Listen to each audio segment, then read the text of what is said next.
we're going to briefly discuss the setting of bail in a criminal case in the state of California. We're also going to discuss the consideration utilized for posting that bail.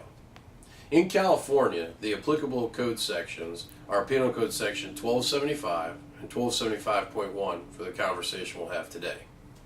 When a person is arrested on a criminal charge in the state of California, the magistrate will set the bail. When determining the amount of bail to be set, the magistrate refers to Penal Code Section 1275. 1275 provides that the magistrate consider the following four factors.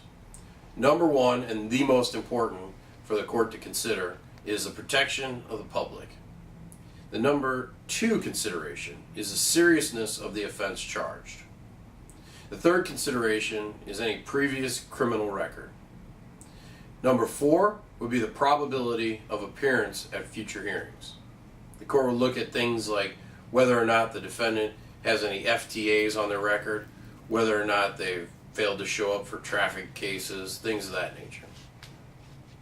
The last thing the court would look at, if a person is charged with a serious or violent felony as defined by statutory authority in the state of California, if the court decides to depart below bail schedule, then they must state reasons specifically for that deviation. The bail schedule in the state of California is basically a list of all the charges and what a normal bail amount should be in those cases. So typically the court would refer to that schedule in determining the baseline for any specific charge, and then they would review those four factors.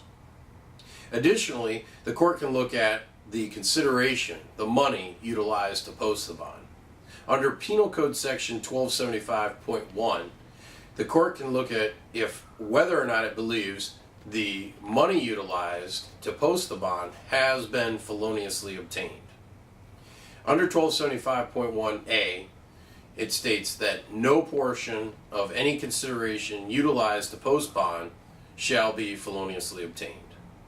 Therefore, the three ways to get a 1275.1 hold on a defendant are when the police officer writes up a probable cause statement establishing facts for the court to consider as to why they believe the defendant would be utilizing feloniously obtained funds, i.e. drug money, things like that. Additionally, the prosecutor themselves can type up a PC statement. And the last way to have this type of hold or this type of finding is when the judge, by their own determination, finds probable cause for a 1275.1. They can look at the facts of the case, statements made by the defendant during the arrest, things of that nature. If a 1275.1 is placed on the defendant, then there will need to be a hearing to allow the person to post bond. At that hearing, they'd be looking at things like financial records and the person that is putting up the money. They'd explore what the relationship is and why it is that they believe that the money is now not from a felonious source. Without that hearing, there's no way to get the defendant out once the 1275.1 has been put in place. And there's two ways to actually post bond in the state of California. One is through a bail bondsman, which they typically charge 6% to 10%. That premium the person does not get back. It's just a fee for their service.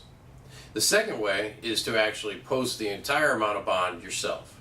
All the money will then be returned to you as soon as the case is completed.